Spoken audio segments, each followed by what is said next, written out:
During the reign of Emperor Han Wudi, about 2,100 years ago, Lingzhi herbs were found growing all over the palace.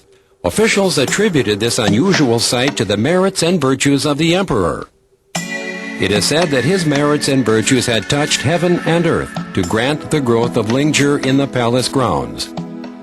It was seen as a symbol of prosperity and peace for the nation and longevity for the emperor. During that time, Emperor Han was so elated that he ordered his subjects to offer Lingzhi as an annual item of tribute. The emperor was said to be favored by heaven and ruled China for 51 years. He adopted the suggestions of Dong Jingshu, a civil official, to reject the thoughts of other schools and uphold those of the Confucius school.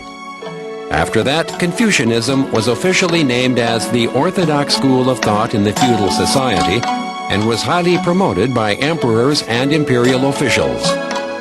Confucius's influence continued for more than 1,000 years until the Ming Dynasty.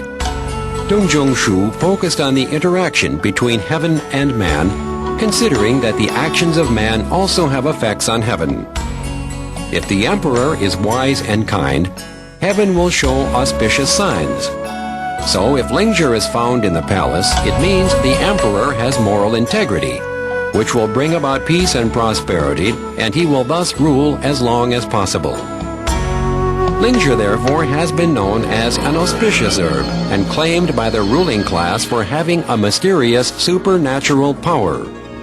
After the Han, Sung, Yuan, and Ming dynasties, it became a practice of the common folk to offer Lingzhi to the palace.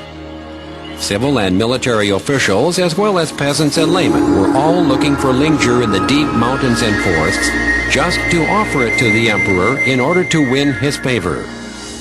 As such, Lingzhi became a holy symbol for smooth sailing and prosperity, which has influenced auspicious affairs for over 2,000 years. In the historical records, the capitals of the dynasties such as Han, Tang, Sung, Yuan, and Ming were mostly in the northern region like Xi'an, Kaifeng, and Beijing. The northern environment was not conducive for the growth of Lingzhi. Thus, if Lingzhi were to be found growing in the palace, the climate of the capital must have been warm and humid enough. If the climate were warm and humid, it would definitely bring joy to the peasants who relied on nature for a good harvest.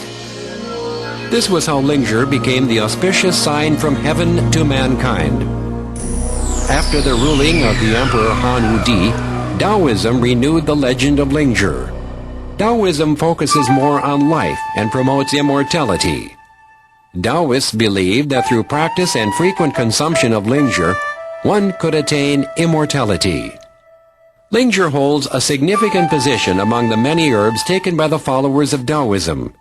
And as Lingzhi is also known as a celestial herb, it became a symbol of immortality. The primary aim of Taoism was to obtain Lingzhi. However, Lingzhi was rare and difficult to find. The followers of Taoism did not believe in illusions, but instead tried hard to find ways of cultivating Lingzhi.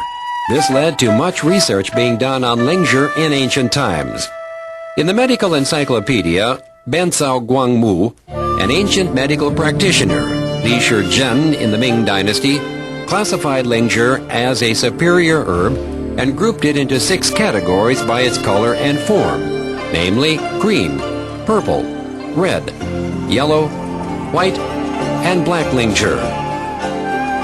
According to the records, all 6 types of Lingzhi have their own purposes and effects, and continuous consumption made the body light and young, lengthening life